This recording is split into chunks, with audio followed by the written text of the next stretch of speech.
প্রধানমন্ত্রী সালাউদ্দিন আহমদের বেইলি রোডস্থ সরকারি বাংলোতে বাংলাদেশ নিযুক্ত United Nations Development Programme UNDP এর আবাসিক প্রতিনিধি স্টেফান লিলের নেতৃত্বে আজ দুপুরে একটি প্রতিনিধি দল সৌজন্য সাক্ষাৎ করেন।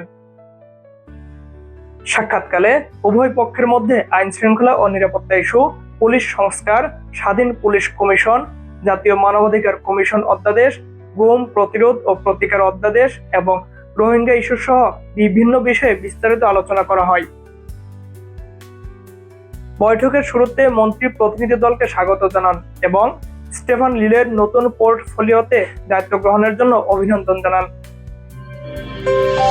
পুলিশ সংস্কার প্রসঙ্গে মন্ত্রী বলেন, আমরা ধারাবাহিক উন্নয়নের উপর বিশ্বাসী।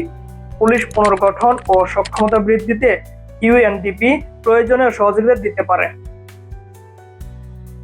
ইউএনডিপির আবাসিক প্রতিনিধি পুলিশ সংস্কারের প্রয়োজনীয় সহযোগিতার আশ্বাস দিয়ে বলেন, জাতীয় মানবাধিকার কমিশন গঠনে ইউএনডিপির অবদান অনস্বীকার্য।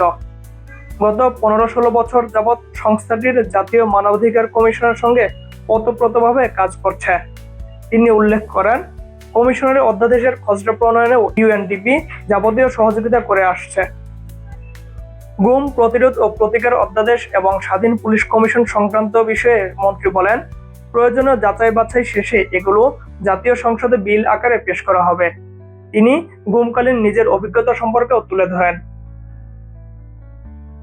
রোহিঙ্গা ক্যাম্পের নিরাপত্তা প্রসঙ্গে মন্ত্রী স্পষ্ট করে বলেন, এপিবিএন কোনো তদন্তকারী সংস্থা নয়, কেবলমাত্র নিরাপত্তা নিশ্চিত করবে।